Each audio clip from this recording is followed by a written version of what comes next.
Merci à ces deux monuments pour leur accueil chaleureux et leur enthousiasme. Il reste encore 5 monuments superbes à découvrir, dont celui qui sera le monument préféré des Français 2022, tel que vous l'avez élu. Je me trouve à présent dans l'une des parties les plus impressionnantes du musée de Cluny, à savoir les vestiges des thermes gallo-romains. Bâti au tournant du 1er et du 2e siècle, cet établissement de bains publics s'étendait à l'époque sur 6000 mètres carrés. Aujourd'hui, seul subsiste le frigidarium, cette pièce dans laquelle on venait prendre des bains froids dans cette piscine profonde de 60 cm. Vous le voyez, c'est une salle monumentale dont les voûtes s'élèvent à plus de 14 mètres de hauteur. Ça donne quand même une idée de la prouesse technique des constructions romaines. On va poursuivre la visite de Cluny et on s'approche de la découverte du monument que vous avez élu monument préféré des Français 2022, puisque je vous propose tout de suite de découvrir ce que vous avez classé en 5e et 4e position. Direction les Hauts-de-France pour découvrir l'un des monuments emblématiques de la région, le centre historique minier de Leeuwarden, placé à la 5e position de votre classement. À 8 km de Douai, le plus grand musée de France de la mine dévoile l'histoire de 3 siècles d'exploitation du charbon. Nous nous trouvons ici sur le carreau de l'ancienne fosse des Lois, une mine qui a fonctionné pendant 40 ans, de 1931 à 1971. Médiateur culturel, Stéphane est particulièrement attaché à l'histoire du bassin minier du Nord-Pas-de-Calais, inscrit au patrimoine mondial de l'UNESCO. On est sur un site plutôt modeste, mais au plus fort l'activité, c'est 1000 personnes qui y travaillent, 200 personnes en surface et 800 personnes qui vont aller dans les galeries sous terre. La fosse de Lois est un exemple parfait de l'architecture minière de l'entre-deux-guerres. Semblables à 2 petites tours Eiffel, les chevalements renferment des ascenseurs. Ces cages relient la surface aux entrailles de la terre. À leurs pieds, une impressionnante salle de contrôle. C'est vraiment le cœur de la mine, c'est la machine d'extraction. C'est elle qui va assurer la circulation des hommes et des produits, le charbon et les autres roches. La machine d'extraction, avec ses bobines de 5 mètres de diamètre sur lesquelles s'enroulent les câbles, conduit les ascenseurs à 480 mètres de profondeur. Au début du XXe siècle, elle remplace ainsi les manèges à chevaux qui remontaient le charbon du sous-sol. Pour ne pas perturber le personnel qui les faisait fonctionner, à la mine, on a gardé le vocabulaire qui était utilisé pour les chevaux, vocabulaire qu'on peut retrouver ici, des commandes du type hola, U, stop, recul, un petit peu cocasse. Particularité du musée de Leeuwarden, ce sont d'anciens mineurs qui viennent régulièrement témoigner de leur expérience auprès des visiteurs. Daniel est l'un d'entre eux. Il a travaillé 32 ans à la mine, dont 24 années passées au fond. Bonjour Daniel. Il entraîne Stéphane dans la salle des pendus, première étape de la journée du mineur.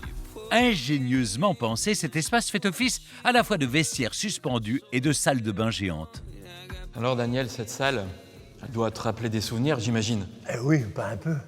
Imagine-toi la première fois que je suis arrivé ici, 14 ans et demi. On ne s'imagine pas ce que c'est que la mine quand on est jeune, mais on est attiré. J'ai dit, je veux être mineur, je veux être mineur. Et le père m'a dit, bon, tu vas être mineur, mais je te préviens, tu vas descendre, mais pas de marche arrière. Et quand on arrive ici, la première chose qu'on fait, c'est de baisser les crochets. On se change, et une fois qu'on est changé, on remonte tout, et de là, on part à la lampisterie.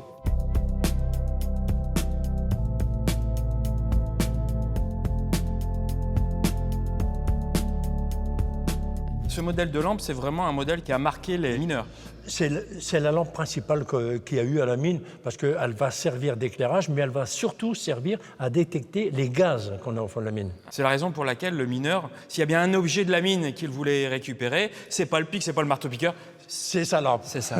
La mine d'origine n'est plus accessible, mais 450 mètres de galeries souterraines ont été reconstituées à l'identique. Une visite plus vraie que nature, assurée par Claire, guide au centre historique minier de Leeuwarden. Quand les mineurs descendaient, c'était l'impression d'une chute libre. Donc vous allez voir, c'est très très impressionnant. Vous êtes prêts, on y va ? Oui. Allez, c'est parti.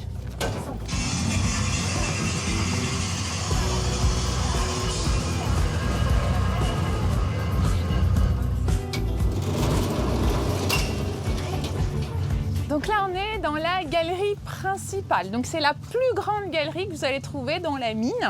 Et elle ne servait qu'à la circulation. Quant à l'évacuation du charbon du site d'abattage jusqu'aux berlines, elle s'effectuait depuis le début des années 50 grâce à des tapis mécanisés. C'est ce qu'on appelle un convoyeur blindé qui ramènera les roches en début de taille. Je vous le mets en route? Oui. Attention les oreilles.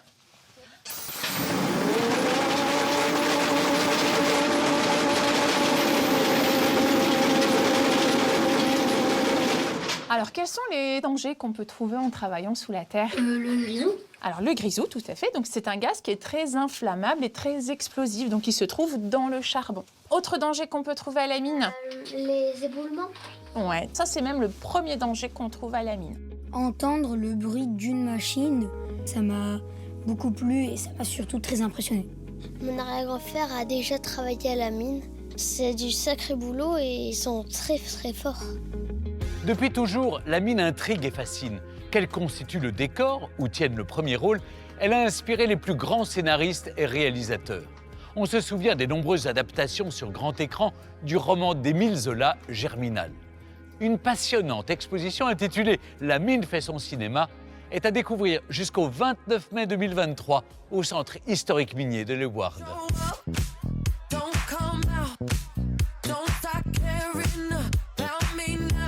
Leeuwarden, qui séduit plus de 150 000 visiteurs par an, propose également une véritable immersion dans l'intimité des mineurs.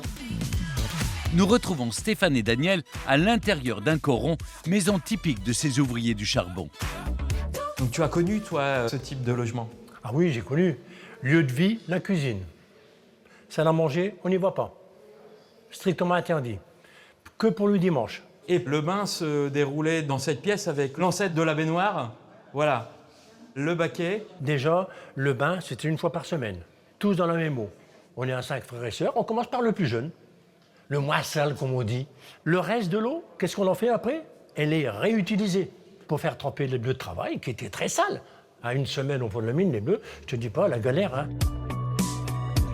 Autre lieu de vie incontournable pour les mineurs, l'estaminet. C'est ici qu'ils aimaient se retrouver pour partager des moments conviviaux. Les mineurs avaient ce besoin de détente après une journée de travail, de labeur, métier très pénible. Donc le moyen de décompresser, c'est où? C'est ici à l'estaminet. Fléchettes, colombophilie, musique. Ah oui, parce que la musique pour la mine... Très important, la musique. Il est d'ailleurs temps pour Daniel et Stéphane d'aller écouter le chœur des mineurs polonais de Douai, qui, pour célébrer leurs ancêtres venus travailler dans les mines du Nord-Pas-de-Calais, se produisent ici régulièrement. C'était l'horizon. Vous aussi, venez visiter le centre historique minier de Leeuwarden à la découverte d'une aventure humaine et industrielle passionnante.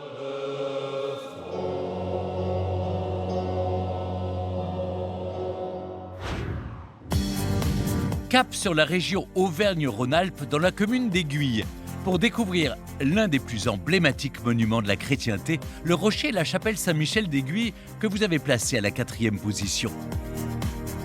Bâti au Xe siècle sur une ancienne cheminée volcanique, ce monument est une combinaison parfaite du travail de la nature qui a façonné le rocher et de celui de l'homme qui en exploite les reliefs pour ériger une œuvre d'art perchée à 82 mètres d'altitude. Majestueuse et élancée, la chapelle veille depuis plus de 1000 ans sur les habitants d'Aiguilles qui, tout comme Sébastien, enfant du pays et administrateur du lieu, ne se lasse pas d'admirer son élégance. La chapelle Saint-Michel d'Aiguilles, c'est un bijou de l'architecture romane. C'est un lieu émouvant, un lieu de paix qui fait la fierté des habitants de la Haute-Loire, du Puy-en-Velay, d'Aiguilles. Mais la chapelle Saint-Michel d'Aiguilles est un monument qui se mérite. Pour la contempler de plus près, il faut s'armer de courage et gravir les 268 marches construites à flanc de rocher. Une ascension vertigineuse qui mène à une sublime façade polychrome faite de briques rouges, de marbre et d'arcos de Blavozy, une pierre caractéristique de la région. C'est une façade qui a été réalisée au milieu du XIIe siècle, très richement décorée. En commençant par la partie inférieure, nous observons une représentation de l'agneau de Dieu, entouré de personnages. Ces personnages, ce sont les vieillards de l'Apocalypse qui portent des coupes à l'intérieur desquelles se trouvent des prières qu'ils présentent en fait à l'agneau. Un linteau sur lequel sont représentées 2 sirènes.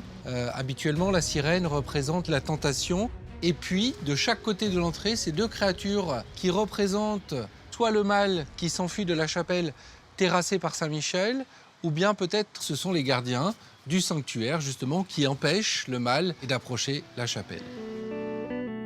Chargée d'histoire, la chapelle Saint-Michel d'Aiguille accueille chaque année près de 70 000 visiteurs. Bonjour et bienvenue à tous. À l'intérieur, les volumes modestes et les lignes épurées de l'édifice, typiques de l'architecture romane, invitent au calme et à la contemplation. Cette chapelle a été réalisée en deux périodes. La plus ancienne partie, le chœur actuel, donc un oratoire carré du Xe siècle. Il y a eu ensuite, face à l'affluence de pèlerins, au XIIe siècle, un agrandissement et les bâtisseurs ont habilement utilisé tout l'espace disponible pour aménager le déambulatoire. La nef, on n'a pas de fondation. Les pierres, les fûts des colonnes sont directement ici posés sur ce rocher. Ponctué de 32 colonnes surplombées de chapiteaux sculptés, le style de ce déambulatoire qui épouse parfaitement les reliefs du rocher est tout à la fois unique et atypique. La chapelle Saint-Michel d'Aiguille a été consacrée en 961 par l'évêque Godescal, connu pour être le premier pèlerin français à avoir rallié Saint-Jacques de Compostelle au départ du Puy-en-Velay. Ce qui fait de ce monument une étape incontournable du légendaire chemin de Saint-Jacques. Et c'est grâce à un vaste chantier de restauration effectué en 2004 et 2005 que vous pouvez aujourd'hui contempler l'un des plus précieux trésors de cette chapelle, à savoir de sublimes fresques murales chargées de mystères et de symboles qui étaient jusqu'alors cachés sous d'épaisses couches d'enduit et de poussière. Dans le chœur, sur la voûte, vous avez une représentation du Christ au centre. Il est entouré par deux séraphins, des anges avec 6 ailes, 2 médaillons, la lune et le soleil, les symboles des 4 évangélistes, l'ange de Saint Matthieu, l'aigle de Saint Jean, le bœuf de Saint Luc, le lion de Saint Marc. Et c'est émouvant aujourd'hui de pouvoir contempler ce que les premiers pèlerins qui montaient ici pouvaient voir dans cette chapelle. Placée sous la protection de Saint-Michel depuis le Moyen-Âge, la chapelle est classée monument historique en 1840.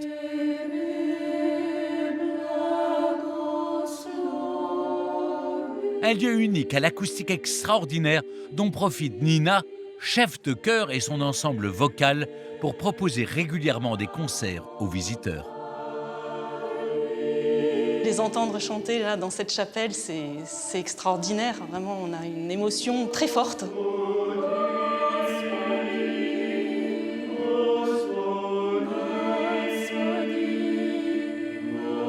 Quand on chante ici, on cherche et on ressent l'intimité, l'histoire, et puis on se lie avec ce lieu. C'est très, très émotif. Cette chapelle, c'est notre patrimoine. Je suis née au Puy, j'ai grandi au Puy. C'est quelque chose qui est très important pour nous et on en est fiers. Il y a quelque chose de très intime dans cette chapelle. On se sent chez soi ici. Venez, vous aussi, vivre des moments suspendus à la chapelle Saint-Michel d'Aiguille, ouverte à la visite du 12 mars au 31 décembre.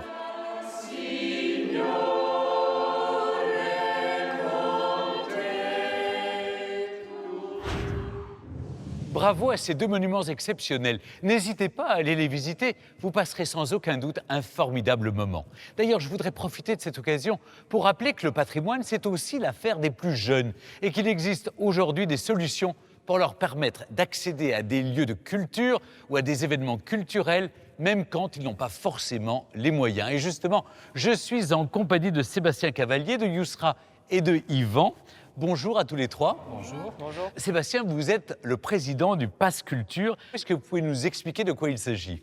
Le Pass Culture s'adresse à tous les jeunes de 15 à 18 ans qui bénéficient d'un crédit, 20 € à 15 ans, 30 € à 16 et 17 ans et 300 € à 18 ans, pour découvrir toute la culture autour d'eux. Et pour ce faire, c'est très simple, il suffit de télécharger l'application sur leur téléphone portable, ça prend quelques minutes, et ensuite ils peuvent découvrir toutes les offres proposées par les libraires, les bibliothèques, les salles de concert, les salles de spectacle, les monuments et les musées. autour d'eux. Ce pass qui a été créé il y a 1 an connaît un incroyable succès, n'est-ce pas? Alors les jeunes ont répondu massivement présent. Aujourd'hui, on a plus de 2,2 millions de jeunes qui utilisent le pass culture. Ils ont fait plus de 13 millions de réservations. Et qu'est-ce qu'ils plébiscitent? Le livre d'abord, et puis ensuite le cinéma et enfin la musique sous toutes ses formes. Achat d'instruments de musique, concerts, assister à des festivals. Et puis on espère qu'avec les Journées du patrimoine, ils vont avoir envie d'aller découvrir les musées et monuments autour de chez eux. Et justement, Yousra et Yvan, vous avez tous les deux 19 ans. Vous êtes respectivement étudiants en licence de lettres et en licence d'histoire de l'art, n'est-ce pas? Alors justement, qu'est-ce que vous avez fait avec ce pass culture? Comment vous en avez profité vous-même, Yousra? Moi, je me suis ruée sur plusieurs bouquins. J'ai pu aussi profiter d'un pass annuel de cinéma et j'ai pu aussi me rendre à certains concerts, notamment à la Philharmonie de Paris. Très bien. Et vous, Yvan, qu'est-ce que vous avez fait avec votre crédit du pass culture? Moi aussi, je me suis rué sur les livres et c'est même un libraire qui m'avait fait connaître le pass en me disant « Tiens, est-ce que vous voulez payer avec le pass culture ?» Je ne l'avais pas et le soir même, je l'ai pris. Et après, j'ai dépensé beaucoup de mon crédit en livres. Oui. Et c'est seulement ensuite, grâce à un tirage au sort, que j'ai découvert qu'il pouvait y avoir aussi des offres exceptionnelles. Et par exemple, j'ai assisté à la panthéonisation de Joséphine Baker. Oui. Et j'ai retrouvé un ami qui lui aussi avait le pass culture. Est-ce que vous avez des intentions particulières pour ces Journées européennes du patrimoine? En effet, moi qui suis donc mélomane, je compte me rendre aux Journées portes ouvertes à l'Opéra de Paris. Oui. Ça me tente énormément de voir comment est-ce que ça se passe dans les coulisses de l'Opéra Garnier. De l'Opéra Bastille. L'Opéra Bastille, parce qu'il y en a 2. Absolument. Donc les 2 sont des monuments historiques à visiter d'ailleurs. Et vous, Yvan, qu'est-ce que vous avez l'intention de faire pour ces Journées du patrimoine? Je pense que je vais aller voir un lieu qui n'est pas ouvert au public normalement et que j'ai découvert aussi grâce au pass culture, le Mobilier National. Je vous le recommande. C'est un formidable endroit, le Mobilier National. Merci à tous les 3. Eh bien, profitez du pass culture et bonnes Journées européennes du patrimoine. Eh bien, reprenons à présent le cours de votre classement et partons découvrir le magnifique monument que vous avez placé à la 3e place. C'est en Nouvelle-Aquitaine, en Charente-Maritime, que se dresse fièrement le monument que vous avez classé à la 3e place.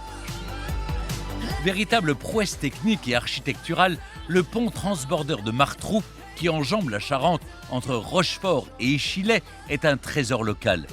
Car ce géant d'acier est aujourd'hui le dernier ouvrage de ce type en France. Toujours en activité, ce site, devenu incontournable, émerveille toujours autant ceux qui l'empruntent, des touristes aux habitants du pays charentais. Le pont transbordeur, c'est un repère pour les gens du territoire. C'est aussi une fierté pour les habitants d'avoir ce grand monument qui serait finalement la tour Eiffel du territoire. Guide ici depuis 13 ans et originaire de Rochefort, Julie a toujours connu le pont transbordeur qui fête cette année ses 122 ans. Inauguré en 1900, l'ouvrage précurseur vient alors remplacer le bac rendu obsolète par la circulation toujours plus dense des hommes et des marchandises et dont l'utilisation est soumise aux marées. Le défi était donc de trouver un ouvrage qui puisse passer que la marée soit haute ou basse et qui ne contraigne pas non plus le passage des grands navires qui sortaient de l'arsenal maritime de Rochefort. À l'image du fameux 3-mâts Hermione, des bateaux impressionnants pour un ouvrage qui l'est tout autant. 175 mètres de long, 50 mètres de haut. Ce colosse de 700 tonnes est constitué d'un tablier fixe sous lequel circule une nacelle.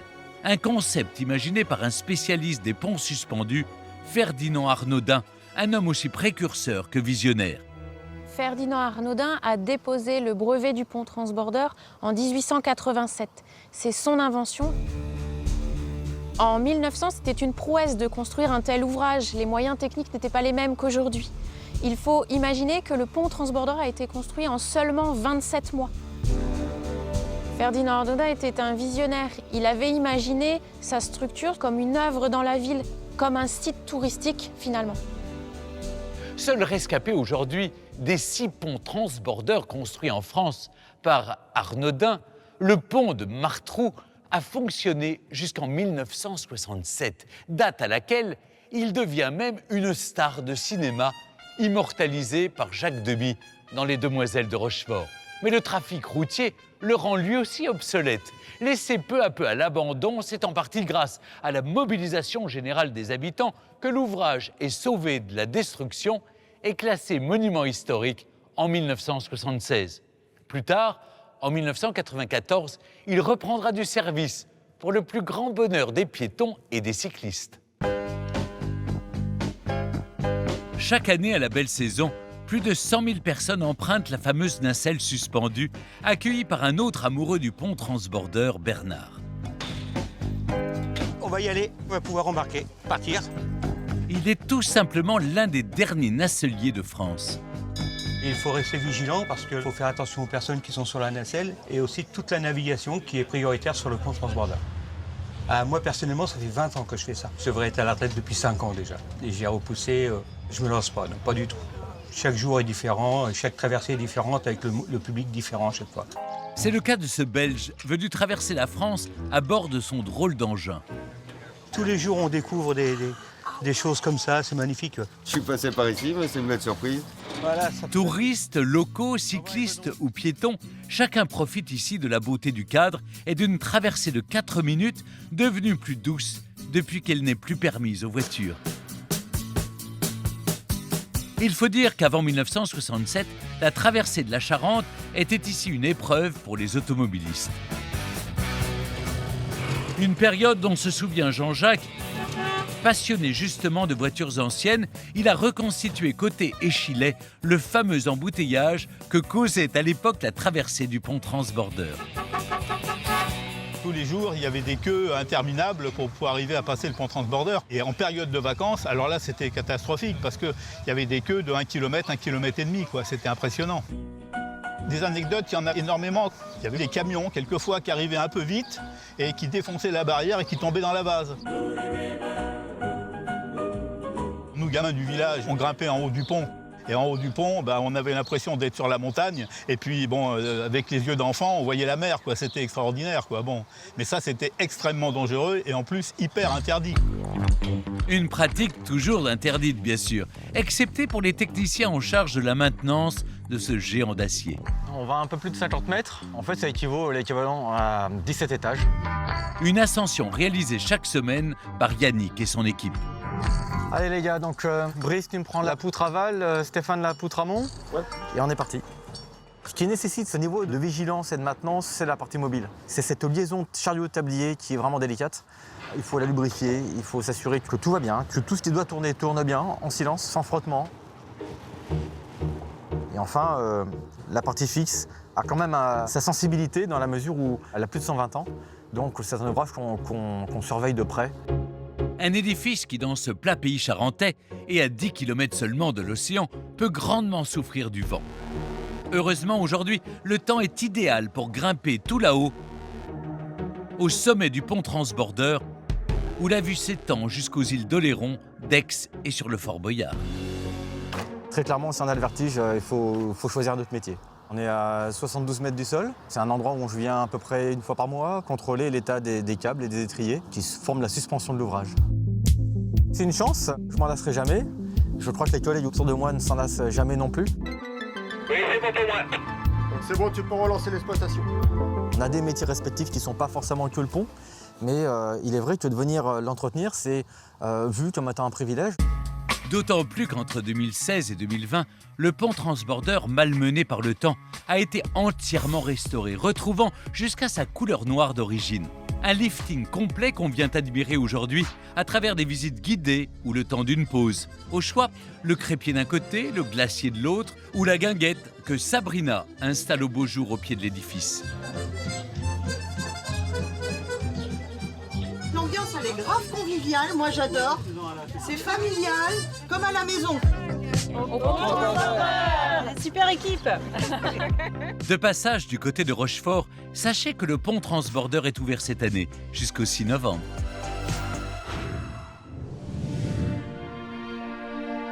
Bravo pour cette très belle 3e place, amplement méritée. Encore une fois, n'hésitez pas à faire un détour pour rendre visite à tous les monuments que vous avez découverts ce soir. Vous passerez sans aucun doute un formidable moment. Allez, je vous propose sans plus tarder de découvrir les finalistes sans connaître leur classement. Et je vous donne rendez-vous juste après pour vous révéler le nom de celui que vous avez décidé de propulser à la première place de notre classement et qui sera donc le monument préféré des Français 2022. Je suis allé personnellement leur annoncer la bonne nouvelle et leur remettre bien sûr cette magnifique plaque.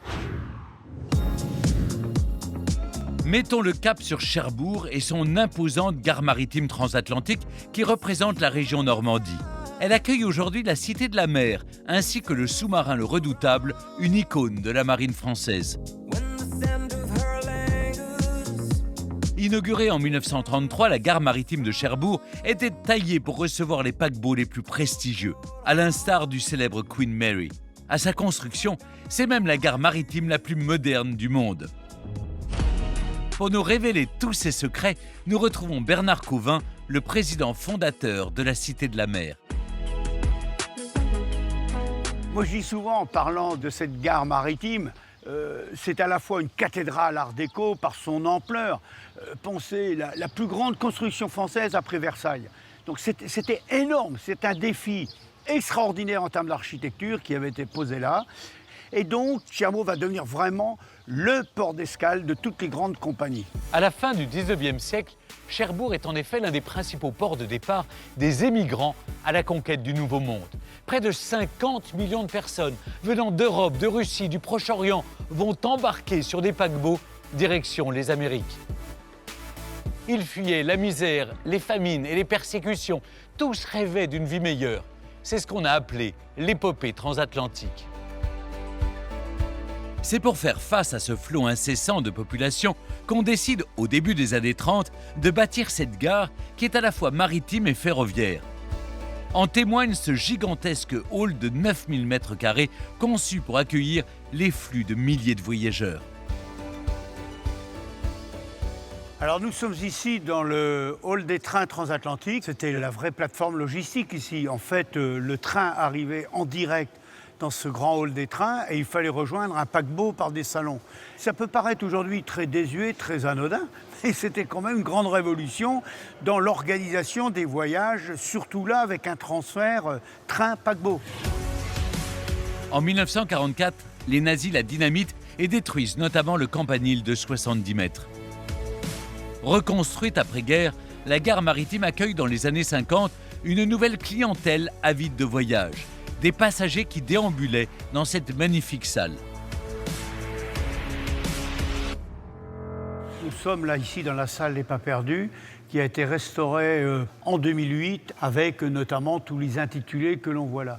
Là ici vous preniez vos billets de chemin de fer, là-bas c'était les formules de douane avec tous ces traitements au sol de mosaïques art déco, des bois exotiques, des acajou de Cuba. Enfin c'était quand même la grande classe. L'âge d'or de la gare maritime de Cherbourg durera jusqu'au début des années 70. Avec l'essor du transport aérien, elle tombe peu à peu dans l'oubli. Il a fallu toute la pugnacité de Bernard pour sauver ce monument en créant la Cité de la Mer il y a 20 ans, un lieu hors norme qui reçoit 200 000 visiteurs par an. Ces curieux viennent aussi admirer un autre géant arrivé en 2000, le Redoutable, le premier sous-marin nucléaire français, aujourd'hui transformé en musée. Xavier Ruel et Michel Le Gall sont deux anciens sous-mariniers. Ils sont fiers de nous présenter ce fleuron de la Marine nationale. C'est le premier sous-marin nucléaire qui a été construit à Cherbourg. En plus, il est conservé dans un très bon état. Ça fait plus de 100 ans qu'on fabrique des sous-marins à Cherbourg. Et vous ne trouverez pas un Cherbourgeois qui n'est pas capable de vous citer le nom du Redoutable, ses caractéristiques. C'est vraiment le symbole de la ville. Et quel symbole! Long de 128 mètres et pesant 8000 tonnes, le Redoutable représente le génie technologique français. Xavier y a navigué pendant près de 3 ans. À chaque fois qu'il passe la porte, ce sont toujours les mêmes sensations qui lui reviennent. 30 ans après que le sous-marin ait arrêté de naviguer et que la machine soit à l'arrêt, il y a toujours la même odeur si caractéristique. C'est un mélange de graisse, de huile minérale et d'isolant et de câbles électriques qui ont été un peu rongés par l'eau de mer. C'est une odeur qui sent la maison pour nous quelque part. Une maison un peu particulière. Les 135 membres d'équipage y contrôlaient une puissance de feu 800 fois supérieure à Hiroshima. Dans le compartiment missile, les têtes nucléaires ont été retirées, mais toute la machinerie est encore visible. C'est le compartiment des 16 missiles nucléaires, donc 8 de chaque côté, 8 tubes verticaux qui font toute la hauteur du sous-marin, avec des fusées à l'intérieur, et tout en haut de ces fusées, les fameuses bombes atomiques. Pour les sous-mariniers, la vie à bord ressemblait à un long confinement de 70 jours, totalement coupé du monde extérieur. Et pourtant, pour le confort de l'équipage, le Redoutable a bénéficié de plusieurs innovations, comme l'eau courante ou les couchages individuels. Dans la cafétéria, les moments de détente soudaient le moral des troupes. Ça passe encore, ça passe encore. Je me trouve dans une partie bien précise de la cafétéria, c'est ce qu'on appelle le poste des maîtres. Donc c'est la place à laquelle je mangeais, je prenais tous mes repas sur le Redoutable. Cet endroit bien précis. Chaque membre d'équipage recevait au compte-gouttes ces petits messages limités à 20 mots envoyés par les familles restées à terre. Des familigrammes. Fais plein avec fioul, gros bisous, nous t'aimons Claudie. C'est le genre de lettres qu'on attend vraiment avec impatience. Et quand ça a 1 ou 2 jours de retard, on commence déjà à cogiter dans notre cerveau. Tiens, qu'est-ce qui se passe à la maison? Il y a quelque chose qui ne va pas. Et puis quand on le reçoit, aussitôt, le moral remonte, quoi. On l'attend vraiment, ce familigramme. C'est le bateau qui m'a le plus marqué dans la marine. Et puis le fait qu'il ait été préservé de la casse et que ce soit un sous-marin musée, là, c'est vraiment... c'est génial, quoi. Vous aussi, ne ratez pas cette expérience inoubliable. À bord du Redoutable, le plus grand sous-marin visitable au monde. L'un des nombreux trésors que renferme la gare maritime transatlantique de Cherbourg. Partons à présent dans le Grand Est, au cœur de l'Alsace verte. Caché dans une dense forêt se dévoile un monument hautement symbolique de l'histoire de France, le fort de Chenambourg. Situé le long de la ligne Maginot, il fut le témoin d'importants combats au cours de la Seconde Guerre mondiale. Marc Alter est depuis 25 ans le président de l'association qui gère le fort de Chenambourg. Un engagement sur la ligne Maginot très personnel. Le fort de Chenambourg, pour moi, c'est une grande part de ma vie, parce que mon père s'est battu dans la ligne Maginot en 1940, et mon grand-père, dans les années 30, a travaillé pendant plusieurs années dans le fort voisin, à construire les galeries souterraines à la dynamite. Construite entre les deux guerres, le long des frontières françaises, la ligne Maginot a pour objectif de stopper l'avancée de l'armée allemande. Pour assurer la protection du pays tout en préservant la vie des soldats, on construit alors d'importants ouvrages défensifs. Le fort de Chenambourg est le plus grand bâtiment de la ligne Maginot ouvert au public dans la région. Pour y accéder, il faut passer une imposante porte blindée lourde de 7 tonnes et descendre 33 mètres sous terre par 13 degrés constants. Particulièrement bien conservé, le fort offre à ses visiteurs un exceptionnel voyage dans le temps. Sa construction a commencé en 1931 et il a été opérationnel fin 1935. Au-dessus de notre tête, il y a 80 cm de béton armé et plus de 30 mètres de terre, donc qui nous protège contre toutes les explosions qui existaient à l'époque. À partir d'août 1939, ce ne sont pas moins de 630 hommes qui investissent le fort de Chenambourg pour une occupation de 10 mois. Tout le long de ces kilomètres de galeries électrifiées, des équipements sanitaires plus que spartiates, ainsi que des dortoirs exigus, rendent les conditions de vie des soldats particulièrement pénibles. Bonjour Jean-Laurent. Comment vas-tu? Parmi eux se trouvait le père de l'historien Jean-Laurent Vonneau. Ma mère disait toujours les habits sentaient le moisi. Et je crois que ça, c'était un gros problème pour les gars qui étaient ici, c'était l'humidité. Par les anciens, je sais que la discipline était très difficile. Pas le droit de chanter, pas le droit de siffler, pas le droit de crier. La lumière brillait en permanence. Ne pas savoir s'il fait jour, s'il fait nuit, il n'y a plus de repères. Et ils vivaient comme on vivait dans un sous-marin. L'intérieur du fort est une véritable ville souterraine, autonome, de 17 000 mètres carrés. On y trouve une unité de filtrage d'air et de production d'énergie, une infirmerie, une chapelle ou encore une cuisine ultramoderne pour l'époque. Voilà, Jean-Laurent, je pense que ça fait partie vraiment, avant-guerre, des premières cuisines toutes électriques en France. C'était le progrès et en même temps, c'était une nécessité. Parce que tu ne peux pas faire du feu. C'est beaucoup trop dangereux. Et en plus, c'est du repérage pour l'ennemi. Donc pas de fumée, l'électricité, c'est parfait. Ça économise les hommes. La corvée d'épluchure de patates, c'était terminé. Tu as une éplucheuse qui est électrique et tu peux utiliser ces bonhommes pour organiser le combat. Côté combat, le fort est constitué d'un puissant armement découpé en 6 blocs d'artillerie. L'équipage se relaie toutes les 8 heures pour tirer depuis les casemates ou les cloches blindées. L'arme caractéristique que l'on trouve dans la ligne Maginot, c'est le jumelage de mitrailleuses. Donc il y a une arme qui tire, l'autre qui est en réserve. Elle tire un chargeur rond, que le soldat appelait à l'époque un camembert. Il y a 150 cartouches à l'intérieur. On peut le remplacer par un canon anti-char qui mettait au tapis tous les chars existants de l'époque.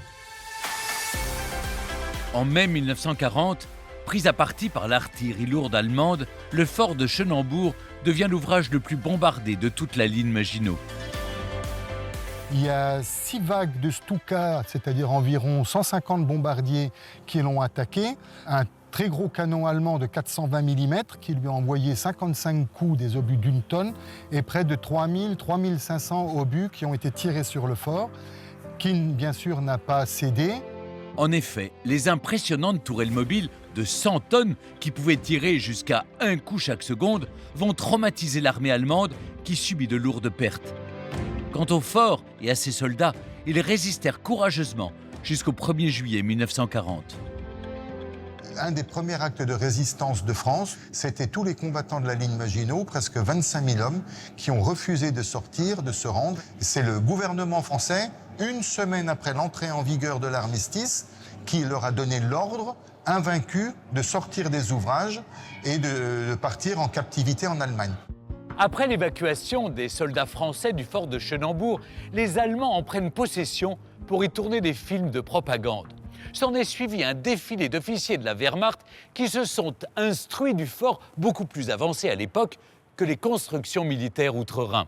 Les bunkers allemands que l'on connaît tous sur les plages du débarquement, blockhaus du mur de l'Atlantique, ont été inspirés directement du fort de Chenambourg. Un ouvrage exceptionnel donc, qui après des années d'abandon a repris vie grâce à l'association des Amis de la ligne Maginot qui commence à le restaurer en 1982. Je cherche une manivelle et je ne la trouve pas. Sa restauration et la reconstitution de son intérieur, comme en 1939, est due aux bénévoles comme Jean-Marc qui passe une centaine de jours par an au fort depuis 40 ans. Il est l'électromécanicien sans qui le Chenambourg aurait disparu. Ici, on a énormément d'équipements qui datent de l'époque 1930-36. Contrairement à ce qu'on pourrait penser, tout ce qui nous embête, c'est tout ce qui est moderne. Parce qu'en fait, l'électronique n'est absolument pas fiable. Par contre, toutes les installations d'origine, c'est un vrai bonheur. Ça ne tombe jamais en panne. Des installations d'origine que 40 000 visiteurs viennent découvrir chaque année, germanophones pour la moitié d'entre eux. Pour Karl, guide bénévole depuis 1984, c'est la preuve que l'amitié franco-allemande est le plus beau vestige de la guerre. Je ne fais pas de différence entre français et allemand, je raconte les mêmes choses, les mêmes détails. Pour moi, c'est une histoire commune, un patrimoine commun. Un patrimoine commun qui fait la fierté de toute une région et que je vous recommande vivement d'aller découvrir pour une leçon d'histoire plus vraie que nature.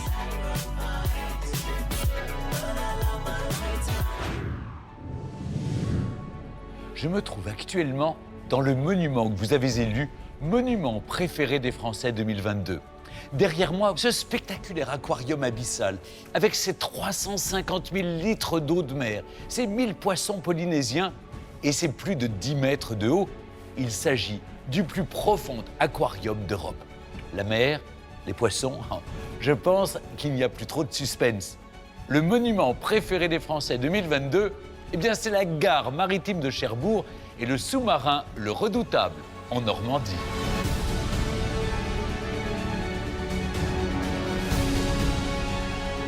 Depuis 20 ans, la gare transatlantique, au passé prestigieux, rejoint par le Redoutable en 2000, est devenue un centre européen de premier plan entièrement dédié à la mer. Plus de 4 millions de visiteurs se sont engouffrés dans l'étroit boyau qui dessert les salles des machines, le poste de commandement et la salle des torpilles. Un témoin précieux de la vie quotidienne des sous-mariniers. Je voudrais aussi féliciter le fort de Schonenbourg dans le Grand Est pour sa très belle 2e place et vous encourager à aller visiter ce magnifique exemple du génie militaire français. Allez, il est temps pour moi de retrouver mes hôtes pour leur annoncer la bonne nouvelle et je crois que je suis attendu par quelques sous-mariniers.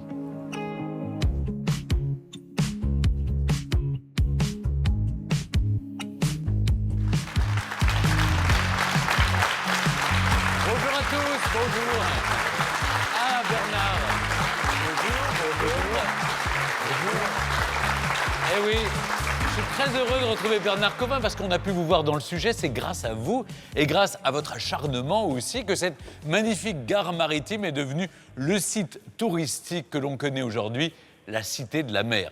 Je salue aussi Xavier Ruel et Michel Le Gall qui nous ont donné le privilège de visiter le Redoutable. Alors, vous vous en doutez, si je suis ici, c'est quand même pour vous annoncer une bonne nouvelle. Et cette bonne nouvelle, c'est que les téléspectateurs de France 3 ont décidé d'élire la gare transatlantique de Cherbourg et le sous-marin Le Redoutable, monument préféré des Français 2022. Bravo à vous.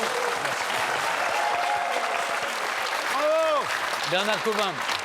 J'imagine que cette victoire vous comble d'une certaine manière. C'est une victoire collective, c'est que du bonheur, parce que d'abord la fierté d'avoir représenté la Normandie avec enthousiasme, mais aussi la fierté d'avoir réuni ces deux patrimoines d'exception, vivants, qui font qu'aujourd'hui, plus de 4 600 000 visiteurs sont venus et qu'on est au cœur là, des enjeux pour l'humanité de l'océan. On peut dire un mot quand même sur cette magnifique salle dans laquelle nous nous trouvons, c'est la salle des bagages. C'est une salle que nous avons restaurée avec éclat parce qu'elle parle d'elle-même. C'est cette splendeur art déco. Je dirais que le mérite de la Cité de la Mer, je l'ai toujours dit, moi, c'est d'abord d'avoir sauvé cette gare maritime, qui aujourd'hui aurait probablement disparu par l'érosion au fil du temps, tout simplement. Xavier et Michel, on a pu voir dans le sujet votre attachement, même votre fierté pour ce Redoutable. Vous savez qu'avec ce titre de monument préféré des Français 2022, eh bien, encore plus de visiteurs vont venir d'abord vous écouter et puis le visiter. Ah, vous n'imaginez pas la joie que ressentent tous les sous-mariniers en ce moment à la victoire du Redoutable. Pour nous, c'est une immense fierté. Et que les visiteurs du futur de la Cité de la Mer se rassurent, on a des anecdotes pour une bonne dizaine de milliers, voire plus de visiteurs supplémentaires. On sent quand même que quand vous faites visiter le Redoutable, il y a une émotion particulière. Ce qui m'a impressionné, c'est les familigrammes, c'est-à-dire, en fait, vous aviez des petits messages, c'est les ancêtres de nos SMS. C'est ça, oui. Toutes les semaines, on recevait 20 mots à l'époque. Oui. Maintenant, c'est un petit peu plus. Oui. Et on les attendait avec impatience, ces 20 mots, parce que c'était vraiment ce qui nous retenait à la terre, quoi, disons. Oui. On n'avait que ça comme nouvelle de notre famille. Par contre, la famille n'avait aucune nouvelle de nous.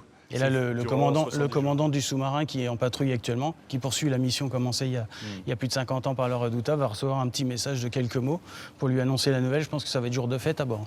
Alors, l'année dernière, vous vous en souvenez, c'est la place Stanislas de Nancy qui avait remporté le titre de monument préféré des Français. Mathieu Klein, le maire de Nancy, a tenu à vous adresser un message d'amitié et de sympathie. On l'écoute. Je souhaite à la ville, au monument qui nous succédera, autant de bonheur, autant de plaisir, autant de fierté, autant de touristes supplémentaires. C'est une responsabilité, un honneur. J'espère que nous l'avons relevé. Bonne chance et bon courage à celles et ceux qui nous succéderont. Voilà. Merci Mathieu Klein. Alors, il est temps, comme le veut la tradition maintenant, de remettre la plaque du monument préféré des Français 2022. Voilà, je la montre et je vous la remets. Voilà. Est-ce que vous avez une idée déjà de l'emplacement où vous allez pouvoir l'accrocher? Elle ne sera pas dans mon bureau. Oui. Elle sera visible à l'entrée de la Cité de la Mer. Le public, nos visiteurs, tomberont obligatoirement dessus et verront cette plaque superbe. Eh bien, merci encore à vous tous et bravo à la Cité de la Mer, à Cherbourg-en-Cotentin. Bravo au Redoutable qui a gagné. Le monument préféré des Français 2022, c'est terminé. Mais merci à vous d'avoir été si nombreux à voter et à soutenir les monuments de vos régions. Merci aux 14 monuments sélectionnés pour leur accueil et pour leur disponibilité. J'espère surtout que nous vous avons donné envie d'aller les visiter. Profitez-en. Le week-end qui vient, eh bien, ce sont les Journées européennes du patrimoine.